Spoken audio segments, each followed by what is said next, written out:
Now, so far in chapter number 3, we discussed motion in a straight line, right? That we have an object and that object is traveling in a straight line, in a straight path. हमने वहां पर सिर्फ एक ही path consider किया था कि या तो ऑब्जेक्ट सिर्फ अलोंग एक्स एक्सिस जा रहा है, या सिर्फ अलोंग वाई एक्सिस जा रहा है, या सिर्फ अलोंग जेड एक्सिस जा रहा है. ठीक, वन डायमेंशन पढ़ा था हमने. Now we have chapter number 4 which is motion in a plane. Now whenever we talk about plane, that means we are talking about 2 dimensions. ठीक, अब हम अपने चैप्टर को 2 डायमेंशंस पर लेकर जाएंगे. So this plane can be X और Y, it can be Y और जेड, और it can be Z X. ठीक, depends on the situation that we are going to take. Now इस चैप्टर में अब हम इंट्रोड्यूस करेंगे वेक्टर्स को. ठीक, अभी तक आपने 9th 10th क्लास में जो वेक्टर्स पढ़े हैं, आपने सिर्फ इतना पढ़ा है that a vector is a quantity which has both magnitude and direction, right? This we already know that a vector is a, or I would say vector is a physical quantity which has both magnitude and direction, right? Whereas scalar is which has only magnitude, correct? तो अब हम इन vectors की बात करते हैं detail में कि vectors exactly क्या होते हैं, क्या रूल्स हैं वेक्टर्स के, कैसे हम वेक्टर्स को ऐड सब्ट्रैक्ट मल्टीप्लाई कर सकते हैं. ठीक है, सो स्केलर वो है जो सिर्फ मैग्नीट्यूड जिसमें हमें चाहिए, और वेक्टर्स है which include both magnitude and direction. अब एक वेक्टर को अगर मुझे लिखना है, ठीक है, हम कैसे लिखते हैं? सपोज ए है मेरे पास, ए कोई भी एक वेक्टर हो सकता है. सो आप ए लिखो और उसके ऊपर इस तरीके से एक एरो बनाओगे. ठीक, ये एरो जो हमने बनाया, ये एरो है क्या? ये जो लास्ट में ये है, ये इसको बोलते हैं टेल ऑफ अ वेक्टर. ठीक, इसे बोलते हैं tail of a vector. Clear? बताइए. या आप इसको ओरिजिन ऑफ अ वेक्टर भी बोल सकते हो. ओरिजिन मतलब यहां से ये वेक्टर स्टार्ट हो रहा है. ये जो एरो मैंने बनाया है, इस एरो को बोलते हैं हेड और टिप ऑफ अ वेक्टर. ठीक, समझ आया? टेल, ओरिजिन बोलो, एंड इसको बोलते हैं हेड और tip of a vector. Clear? ये जो लेंथ है, ये इतनी जो ये लेंथ मैंने बनाई है, this is the magnitude of a vector. ठीक, एंड जिस डायरेक्शन में ये एरो बना है, ये एरो आपको डायरेक्शन बताएगा वेक्टर का, कि मेरा जो वेक्टर है वो इस डायरेक्शन में जा रहा है. मतलब मान लीजिए अगर मैं इस तरीके से बनाऊं, ये भी एक वेक्टर है, तो इस वेक्टर के लिए इतना, ये जो लेंथ ऑफ अ वेक्टर है, ये मैग्नीट्यूड है, और ये एरो सिंस इस डायरेक्शन में है, तो ये आपको इसका डायरेक्शन बता रहा है. सो याद रखना, हर एक वेक्टर को आप इस तरीके से रिप्रेजेंट कर सकते हो. जो भी वेक्टर है उसके ऊपर एरो. ठीक, एंड हर एक वेक्टर दो चीजों का बना है, टेल या ओरिजिन ऑफ द वेक्टर, मतलब आपका वेक्टर कहां से स्टार्ट हो रहा है, एंड हेड और टिप ऑफ अ वेक्टर। ठीक, हेड या टिप आपको बताएगा कि वेक्टर की डायरेक्शन क्या है, एंड जो आप लेंथ ऑफ अ वेक्टर बना रहे हो, that length will tell you the magnitude of the vector. So magnitude and direction both have been included. Clear? कभी कभी वेक्टर को हम इस तरीके से भी लिखते हैं कि या तो आप एक अल्फाबेट लिखा और उसके ऊपर एरो बना दिया, कुछ कुछ जगह पर आपको ये बोल्ड भी नजर आएगा,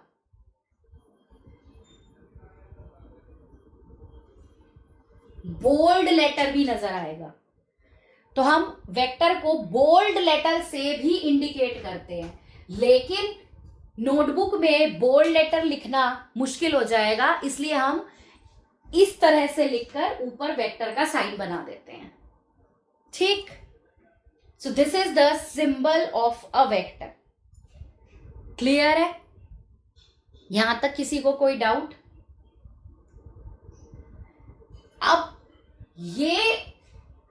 अब जो ये वेक्टर्स हैं, वेक्टर्स आपके दो टाइप के होते हैं।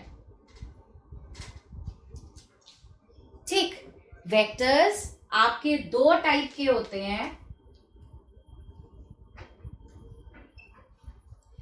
First type of vectors are polar vectors.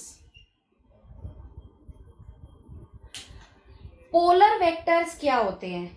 Polar vectors वो वेक्टर्स होते हैं जिनके पास एक स्टार्टिंग पॉइंट होता है या पॉइंट ऑफ एप्लीकेशन होता है।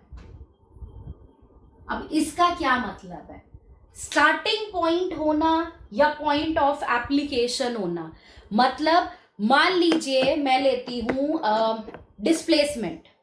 ठीक, डिस्प्लेसमेंट अगर मैं ले रही हूं, मेरे पास एक इनिशियल पॉइंट है, एक फाइनल पॉइंट है। ये इनिशियल पोजीशन है, लेट्स से 1, ये फाइनल पोजीशन है 2। ठीक, तो अगर मुझे एक डिस्प्लेसमेंट वेक्टर लेना है तो मुझे इस पॉइंट से स्टार्ट करना पड़ेगा अपना वेक्टर, और वो वेक्टर सेकंड तक जाएगा। तो इस डिस्प्लेसमेंट वेक्टर की एक स्टार्टिंग पॉइंट है कि यहां से मेरा वेक्टर स्टार्ट होगा, और ये वेक्टर स्टार्ट होकर 2 तक जा रहा है, तो मेरा एरो इस डायरेक्शन में है कि इस डायरेक्शन में डिस्प्लेसमेंट वेक्टर मेरा मूव कर रहा है। या मैं कहूं पॉइंट ऑफ एप्लीकेशन, मतलब एक ऐसा पॉइंट जहां पर मैं एक वेक्टर को अप्लाई कर सकती हूं, जैसे फोर्स। मान लीजिए ये आपके पास एक बॉक्स है, राइट? इस बॉक्स पे मैं इस डायरेक्शन से एक फोर्स लगा रही हूं। Now force is a vector, तो अब मैंने एफ वेक्टर लिखा है। ठीक, सो इस फोर्स वेक्टर को इस बॉक्स पे अगर मैं अप्लाई कर रही हूं तो ये बन गया मेरा पॉइंट ऑफ एप्लीकेशन। तो डिस्प्लेसमेंट है, फोर्स है, ये सब पोलर वेक्टर्स हैं। समझ आया? पोलर वेक्टर्स वो वेक्टर्स हैं जिनके पास एक स्टार्टिंग पॉइंट होता है या एक पॉइंट ऑफ एप्लीकेशन होता है, कि या तो मेरा वेक्टर इस पर्टिकुलर पॉइंट से स्टार्ट हो रहा है, ओरिजिनेट हो रहा है, या मेरा एक वेक्टर एक इस पर्टिकुलर पॉइंट पर मैं उसे अप्लाई कर रही हूं। Clear? This is polar vector. दूसरे टाइप के वेक्टर्स मेरे पास होते हैं एक्सियल वेक्टर्स। एक्सियल वेक्टर्स अभी मैं बहुत ज्यादा डिटेल में आपको नहीं कराऊंगी, ठीक है?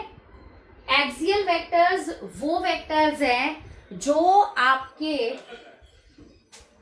रोटेशनल इफेक्ट्स के साथ एसोसिएट होते हैं। ठीक, जब आप रोटेशनल मोशन चैप्टर पढ़ोगे वहां पर जितने भी वेक्टर्स हम पढ़ेंगे सब के सब एक्सियल वेक्टर्स होंगे। ठीक, so these are those vectors which are associated or which represent rotational effects।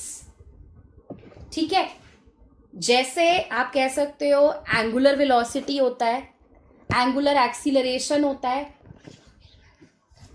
Right ये सब आपके एक्सियल वेक्टर्स कहलाएंगे। इसके बारे में डिटेल में हम बाद में पढ़ेंगे।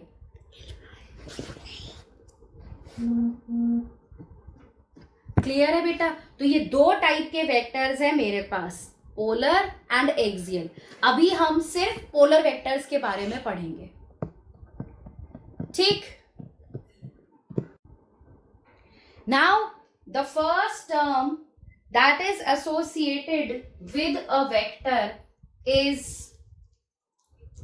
Modulus of a vector. Okay, modulus of a vector सीधा सा मतलब है इसका मैग्नीट्यूड ऑफ वेक्टर। ठीक, अगर मैं बोलूं कि मेरे पास एक वेक्टर है, अब सिंस अगर मैं कह रही हूं एक वेक्टर है दैट मीन्स उसके साथ एक मैग्नीट्यूड है, एक डायरेक्शन है, राइट? तो जब हम सिर्फ उस वेक्टर के मैग्नीट्यूड की बात करेंगे तो हम बोलेंगे उसे मॉड्यूलस ऑफ अ वेक्टर। ठीक, जैसे मान लीजिए मेरे पास एक वेक्टर है वेलोसिटी का, velocity vector let's say 3 metre per second. ठीक, सो ये जो 3 है, this 3 is the magnitude of a vector. Clear? Usually magnitude जब हम लिखते हैं तो या तो हम सीधा लिख देंगे v, इसके ऊपर एरो बनाओगे तो वेक्टर है, without arrow this is the magnitude. या इसको लिखने का एक ये तरीका भी होता है, v वेक्टर और उसका मॉड। ठीक, ये मॉड्यूलस है।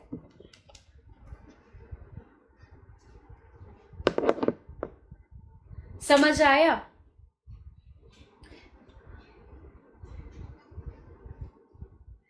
बेटा मॉड्यूलस ऑफ अ वेक्टर क्या होता है?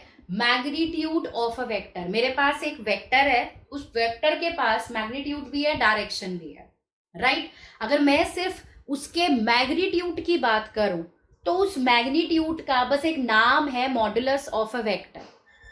ठीक, मॉड्यूलस लिखने का क्या तरीका है? इस तरीके से अगर हम लिखें, मान लो मेरे पास ये वेलोसिटी है, right? Velocity is a vector quantity, तो मैं v और ऊपर अगर एरो लिख रही हूं so that means this is a velocity vector. लेकिन अगर मुझे इस वेलोसिटी वेक्टर का मैग्नीट्यूड निकालना है तो या तो मैं सीधा लिखूं v, ऊपर वेक्टर नहीं बनाना, सिर्फ v, तो ये मैग्नीट्यूड है, या फिर मॉड डालकर v वेक्टर लिख दो। ये दोनों ही सिंबल्स हैं आपके मॉड्यूलस के। ठीक,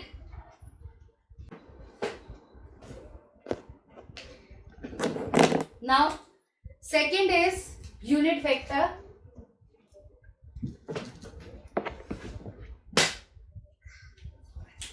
now unit means 1, right? Unity बोलते हैं ना हम, unit means 1। So unit vector is a vector of magnitude 1, magnitude unity, and unit vector जो होता है वो हमेशा एक पर्टिकुलर डायरेक्शन में पॉइंट करता है। और वो कौन सी है? उसी वेक्टर की डायरेक्शन जिसके लिए आप यूनिट वेक्टर एसोसिएट कर रहे हो। समझ आया? कैसे मैं समझाती हूं, देखो। Unit vector means a vector whose magnitude is 1 whose magnitude is unity and this unit vector has a particular direction and that particular direction is same as the direction of the given vector. जो भी vector मुझे given है उस vector की जो direction होगी उसी direction में यूनिट वेक्टर भी होगा. यूनिट वेक्टर को लिखने का क्या तरीका है? दे रही हूं. जैसे मान लीजिए मेरे पास एक वेलोसिटी वेक्टर है, right? I have a velocity vector. जब मैं इस वेलोसिटी वेक्टर को इसी के मैग्नीट्यूड से डिवाइड कर दूं, means vector divided by its own magnitude, this becomes a unit vector. Unit vector कैसे लिखते हैं? वेक्टर और उसके ऊपर एक ऐसे कैप बना दो, इसको बोलते हैं कैप या हैट. सो वी कैप का मतलब है this is a unit vector associated with velocity vector. जैसे एक चीज और समझते हैं. मेरे पास एक्स एक्सिस है, वाई एक्सिस है, जेड एक्सिस है. ठीक, सपोज मेरे पास एक्स वाई जेड ये एक्सिस है. तीनों एक्सिस के साथ एक एक यूनिट वेक्टर एसोसिएटेड होता है. ठीक, कैसे? एक्स एक्सिस के साथ हम एक यूनिट वेक्टर लगाते हैं i cap, small i cap. Y axis के साथ हम एक यूनिट वेक्टर लगाते हैं small j cap. Z axis के साथ हम एक यूनिट वेक्टर लगाएंगे स्मॉल के कैप. अब इसका क्या मतलब है? मान लीजिए अगर मैं लिखती हूं velocity vector is equal to 10 i cap. Velocity vector is equal to 10 i cap. मतलब ये मेरा वेलोसिटी वेक्टर है पूरा, राइट? इसमें 10 जो है ये मैग्नीट्यूड है. आई कैप यूनिट वेक्टर है जो मुझे डायरेक्शन बता रहा है. अब वो डायरेक्शन क्या बता रहा है? आई कैप का मतलब एक्स एक्सिस, मतलब मेरा एक वेलोसिटी वेक्टर है जिसका मैग्नीट्यूड है 10, राइट? जिसका मैग्नीट्यूड है 10 और जो आपका एक्स एक्सिस की अलोंग है. समझ आया? मैं यहां से इस v वेक्टर को ऐसे लिख सकती हूं, mod v vector into v cap लिख सकती हूं, राइट? वही लिखा है मैंने कि v वेक्टर अगर मेरा 10 आई कैप है, सो 10 इंडिकेट कर रहा है मुझे मैग्नीट्यूड, आई कैप मुझे इंडिकेट कर रहा है कि मेरा velocity vector along x axis है.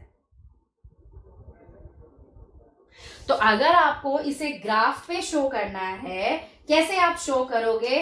वेलोसिटी का मैग्नीट्यूड है 10 और वो अलोंग एक्स एक्सिस है, तो ये एक्स एक्सिस है मेरी, इस एक्सिस पे सपोज ये 10 है, तो यहां पर मेरा वेलोसिटी वेक्टर बनेगा ऐसे, ओरिजिन से स्टार्ट हुआ और 10 पे खत्म हुआ. इस तरीके से बनेगा. और बड़ा बनाकर वो भी बता देती हूं. समझ आया कैसे बनाया आपने? मैं और बड़ा करके दिखा रही हूं. y, x and z. सो अगर ये ओरिजिन है मान लीजिए, तो मेरा वेक्टर ओरिजिन से चलना स्टार्ट हुआ और 10 मैग्नीट्यूड उसने रखा. ठीक, सो सपोज अगर ऐसे है ये 2, 4, 6, 8, 10, तो मेरा वेलोसिटी वेक्टर 10 मैग्नीट्यूड का है, यानी कि 0 से चला 10 तक गया और एरो. और आई कैप मतलब अलोंग एक्स एक्सिस है, तो मैंने अलोंग एक्स एक्सिस बनाया है. समझ आया? अगर ये होता, मान लो आपके पास एक velocity vector v vector is equal to suppose 5j cap, यानी कि 5 मैग्नीट्यूड है, j कैप मतलब अलोंग y एक्सिस मेरा वेक्टर है। सो सपोज ये 5 है तो ओरिजिन से आप लोगे 5 और y एक्सिस पे ये वेक्टर बन गया। अगर एक्स वाई प्लेन की बात करें, मान लो कि अगर एक्स वाई दोनों आ जाए, ठीक, तो उस कंडीशन में मैं अपना वेक्टर इस तरीके से लिख सकती हूं। मान लो v vector is equal to suppose 3i cap plus 2j cap. अब इसमें 3 मैग्नीट्यूड है x डायरेक्शन में, 2 मैग्नीट्यूड है y डायरेक्शन में। तो अगर मुझे इसे प्लॉट करना है, अब ये वेक्टर सिर्फ x या सिर्फ y पे नहीं है, अब ये x y में है, x y प्लेन में है। तो कैसे लोगे आप? x एक्सिस पर 3, मान लो 1 2 3, राइट, और y एक्सिस पर 2 1 एंड 2। सो x एक्सिस पर 3, y एक्सिस पर 2, यहां पर एक पॉइंट आ गया x y प्लेन में, तो ओरिजिन से आप एक वेक्टर ऐसे बना दो, ये बन गया मेरा velocity vector X Y plane में। तो याद रखो, यूनिट वेक्टर आपको डायरेक्शन इंडिकेट कर रहा है कि डायरेक्शन क्या है मेरे वेक्टर की। अगर आई कैप है तो वो एक्स एक्सिस के अलोंग है, जे कैप है तो वाई एक्सिस के है, और अगर के कैप है तो जेड एक्सिस के अलोंग है। Clear? So far we were discussing vectors. We said that vector quantities are those which have both magnitude and direction, and if you want to write a vector, how to represent it, the notion is, let's say if there is a vector A, you write the letter and put an arrowed line above it, put an arrow over it. So this represents the sign of a vector. जहां पे भी ऐसा कुछ लिखा हुआ नजर आएगा, समझ जाना कि ये वेक्टर है, right? Then we discussed 2 types of vectors, polar and axial. Polar vectors are those which have a starting point or a point of application, right? For example, displacement, because it has a starting point. आपको initial point पता होता है कि initial point से final point तक displacement है. Then we have force. It is also a polar vector because किसी एक particular point पर ही आप force लगाओगे. So this force vector has a point of application. Then the other types of vectors are axial vectors, which are the vectors which represent rotational effects, right? The fan is rotating, earth is rotating, planets are rotating. So all these rotational effects, they are represented by vectors which are called as what? Axial vectors, right? Then we were also discussing some important definitions which are related with vectors, and I guess हमने सिर्फ 2 definitions अभी तक की थी, modulus of a vector and unit vector, right? Modulus of a vector क्या था? The magnitude of a vector.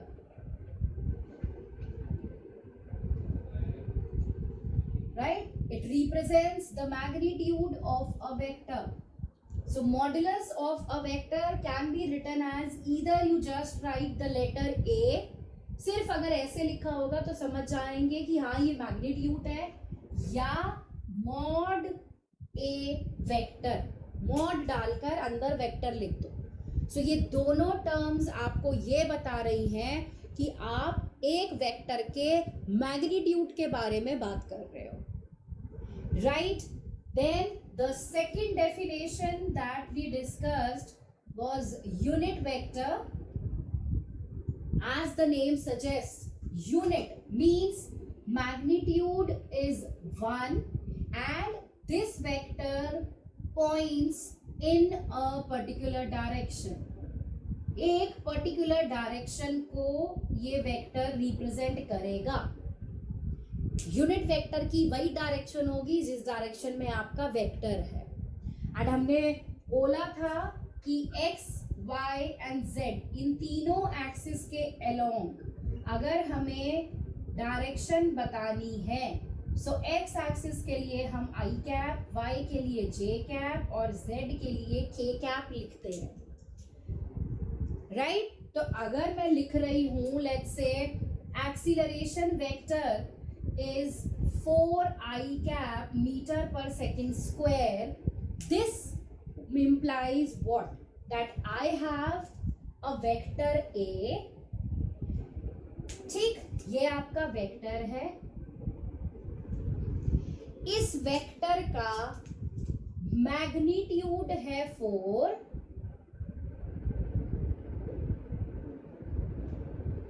And इस vector की डायरेक्शन i कैप से रिप्रेजेंट कर रहे हैं. इसका मतलब ये वेक्टर सिर्फ x एक्सिस के अलोंग है.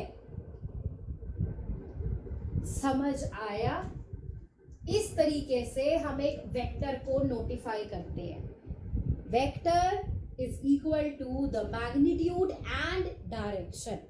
It's magnitude, its modulus and its unit vector. Clear? आप किसी भी वेक्टर को इस तरीके से लिख सकते हो. सपोज ए वेक्टर अगर मेरे पास है, so this can be written as ax i cap plus ay j cap plus az k cap. ठीक, मतलब एक vector ax is the magnitude of a vector along the x axis. Ay is the magnitude of a vector along the y axis and az is the magnitude of a vector along the z axis. I cap, j cap, k cap, x, y and z axis respectively आपको indicate कर रहे हैं. ये unit vector है. ठीक, कि आपको direction बता रहे हैं. क्लियर है? बाकी plus X plus Y plus Z axis थी. अगर उल्टा हो जाए, माइनस एक्स एक्सिस हो तो माइनस आई कैप लिख देना. माइनस वाई एक्सिस ले रहे हो नेगेटिव वाई तो माइनस जे कैप लिख देना. नेगेटिव जेड एक्सिस ले रहे हो तो माइनस के कैप लिख देना. क्लियर? इसके बाद थर्ड डेफिनेशन है equal vectors. Okay, as the name itself suggests, equal vectors मतलब दो ऐसे वेक्टर्स जो इक्वल है, जो बराबर है. तो अगर इक्वल है दो वेक्टर्स, इसका मतलब उनका मैग्नीट्यूड भी सेम है और डायरेक्शन भी सेम है. Right? So equal vectors are those two vectors which have same magnitude and same direction. Clear? जिन दो वेक्टर्स का मैग्नीट्यूड और डायरेक्शन सेम है वो इक्वल वेक्टर्स हैं. जैसे मान लीजिए ये एक वेक्टर है मेरे पास A, ये दूसरा वेक्टर है B. दोनों वेक्टर्स का magnitude, the length of the vector same है. दोनों के दोनों इसी डायरेक्शन में पॉइंट कर रहे हैं. सो दे आर इक्वल वेक्टर्स. ठीक, बताइए समझ आया? या आप इस तरीके से भी बना सकते हो. Let's say this is a vector A and this is a vector B. कोई बात नहीं, वो उससे थोड़ा सा आगे है, बट जितनी लेंथ बी की है उतनी ही लेंथ ए की है, एंड बी भी इसी डायरेक्शन में पॉइंट कर रहा है, ए भी इसी डायरेक्शन में पॉइंट कर रहा है. So these are equal vectors, same magnitude,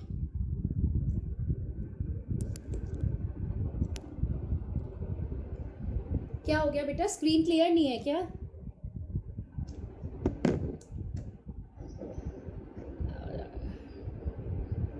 unclear हो जाती है.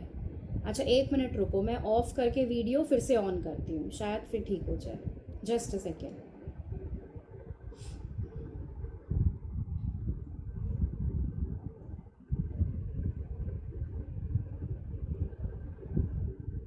अब ठीक है, कुछ बेटर हुई?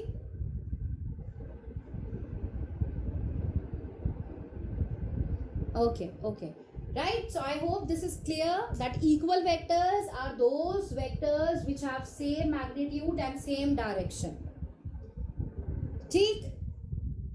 Then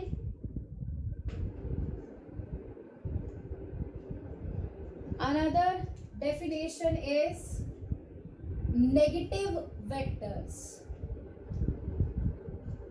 Negative vector क्या होते हैं? नेगेटिव वेक्टर वो वेक्टर है जिसमें क्या हो, बताइए. नाम से ही आप डेफिनेशन बता सकते हो. It is a vector, yes, opposite direction, exactly. A vector which has same magnitude but opposite direction. ये सब आपके अभी बेसिक हैं, क्योंकि ये अब आगे यूज होंगे, तो आपको पता रहना चाहिए. अगर मैं बोलूं that I am taking 2 negative vectors, that means आपको पता तो होना चाहिए ना नेगेटिव वेक्टर्स होते क्या हैं.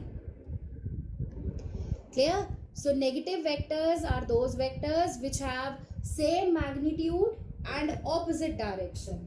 जैसे ये एक वेक्टर है ए, क्लियर?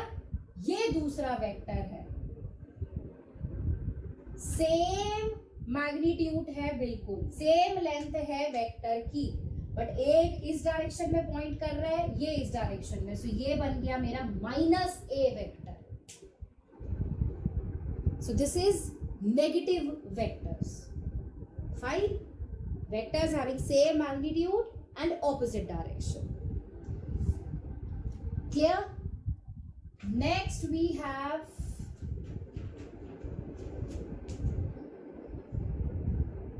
तो फिर वो नेगेटिव वेक्टर्स नहीं है. नेगेटिव वेक्टर्स वही होंगे जिसमें मैग्नीट्यूड सेम हो और डायरेक्शन ऑपोजिट हो. ठीक? Then fifth we have co-initial vectors. Co means same, same initial point जिन वेक्टर्स का हो. Right? These are those vectors which have same or common initial point or starting point. ऐसे vectors जिनके लिए initial point या starting point same है. जैसे मान लीजिए ये एक मेरे पास वेक्टर है A, ये इस वेक्टर का स्टार्टिंग पॉइंट है. ठीक? मेरे पास एक और वेक्टर है B और ये वेक्टर B इसी पॉइंट से स्टार्ट हो रहा है. राइट? तो ये दोनों क्या हो गए? को-इनिशियल वेक्टर्स हैविंग सेम स्टार्टिंग और सेम इनिशियल पॉइंट. एक ही पॉइंट से दोनों वेक्टर्स मेरे स्टार्ट हो रहे हैं. क्लियर? बताइए, समझ? डायरेक्शन डिफरेंट ही है दोनों की. ये एक्स एक्सिस के अलोंग है, ये वाला एक्स वाई प्लेन में है. Magnitude can be different. They can have same magnitude, they can have different magnitudes. right?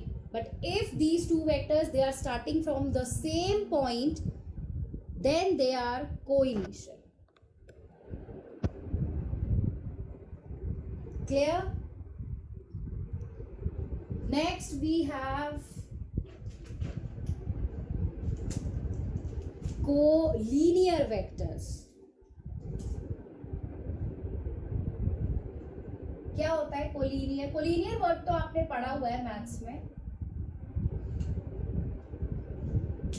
Same path और सेम लाइन, राइट? ओके. सो कोलिनियर वेक्टर्स क्या होते हैं? ये वो वेक्टर्स हैं जिनका मैग्नीट्यूड, राइट, ये वो वेक्टर्स हैं जिनका मैग्नीट्यूड इक्वल या अनइक्वल हो सकता है. ठीक.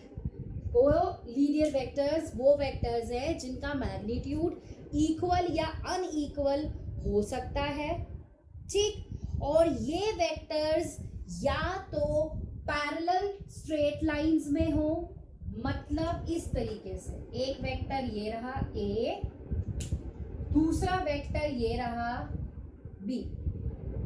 दे both are in same straight line.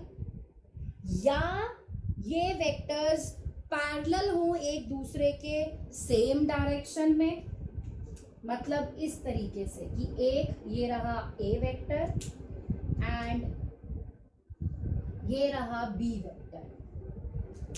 या फिर ये दोनों वेक्टर्स पैरेलल लाइंस में ही हो लेकिन ऑपोजिट डायरेक्शन में हो, मतलब ऐसे ए वेक्टर एंड इधर बी वेक्टर है. तो ये आपके कोलिनियर वेक्टर्स होंगे. ठीक. मैं एक बार फिर बता देती हूँ.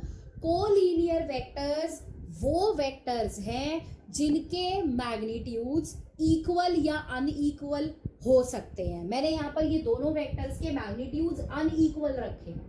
ठीक है. सो मैग्नीट्यूड्स इक्वल भी हो सकते हैं, अनइक्वल भी हो सकते हैं. एंड दूसरी बात, ये वेक्टर्स या तो सेम स्ट्रेट लाइन में हो, एक ऐसे जा रहा है दूसरा उसके आगे है, सेम स्ट्रेट लाइन में हो, या फिर दोनों वेक्टर्स पैरेलल हो एक दूसरे के सेम डायरेक्शन में, या फिर दोनों वेक्टर्स एक दूसरे के पैरेलल हो लेकिन ऑपोजिट डायरेक्शन में. इनमें से जो भी कंडीशन होगी तो वेक्टर्स आपके कोलिनियर होंगे. क्लियर है? बताइए, ये चीज समझ आई आप लोगों को? श्योर? ओके. नेक्स्ट है आपके कोप्लेनर वेक्टर्स. कोप्लेनर क्या समझे इस वर्ड से? को means same, planar means plane. Yes. So coplanar vectors, these are those vectors which are acting in the same plane. जो वेक्टर्स सेम प्लेन में हो वो कोप्लेनर. मतलब अगर एक वेक्टर ए है, अगर वो एक्स वाई प्लेन में है, तो दूसरा वेक्टर भी मेरा अगर एक्स वाई प्लेन में है तो वो दोनों कोप्लेनर वेक्टर्स हैं. क्लियर? जैसे मान लीजिए एक वेक्टर ए है इधर एक्स वाई प्लेन में, मैं प्लेन बना देती हूँ, let's say x and Y. ठीक. एक वेक्टर है इधर इस डायरेक्शन में एक्स वाई प्लेन में है, दूसरा वेक्टर ऐसे है मेरा. दोनों वेक्टर्स के मैग्नीट्यूड्स एंड डायरेक्शंस अलग अलग है, बट सिंस दोनों के दोनों एक्स वाई प्लेन में है सो हम इन्हें कोप्लेनर वेक्टर्स बोलेंगे. क्लियर? जो भी वेक्टर्स सेम प्लेन में होंगे दे आर कोप्लेनर. अगर मैं ऐसे और बना दूं, लेट्स से ये सी वेक्टर, तो ये तीनों वेक्टर्स कोप्लेनर है because they are lying in the xy plane only. Next we have localized vectors and the other is non-localized vectors.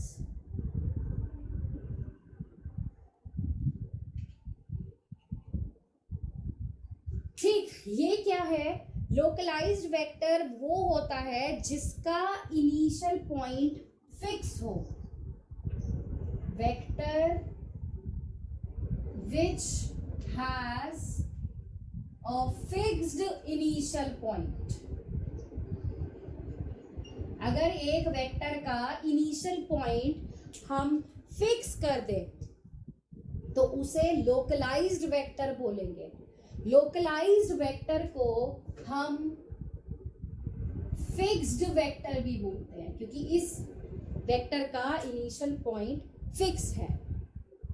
Clear? Non localised vector वो होते हैं जिनको या जिनके पास vector which does not have a fixed initial point. ऐसे vectors जिनका initial point fix नहीं है तो ऐसे वेक्टर्स को हम फ्री वेक्टर्स भी बोलते हैं. ठीक, मतलब कोई भी एक वेक्टर अगर मैं उसका इनिशियल पॉइंट ले लूं कि मेरा ये वेक्टर यहां से स्टार्ट हो रहा है और उस इनिशियल पॉइंट को मैं फिक्स कर दूं कि पूरी सिचुएशन के लिए यही पॉइंट इनिशियल माना जाए, तो वो लोकलाइज्ड वेक्टर है. लेकिन अगर मैं अपनी कन्वीनियंस के लिए इनिशियल पॉइंट्स को अलग अलग कर दूं कि एक वेक्टर है इसके लिए ये इनिशियल पॉइंट है, फिर मैं उसको बदल दूं कि now this is the initial point, तो वो नॉन लोकलाइज्ड वेक्टर्स है, फ्री वेक्टर्स है कि मैं अपने वेक्टर को फ्रीली घुमा सकती हूँ, उसके इनिशियल पॉइंट्स को बदल सकती हूँ अपनी कन्वीनियंस के लिए.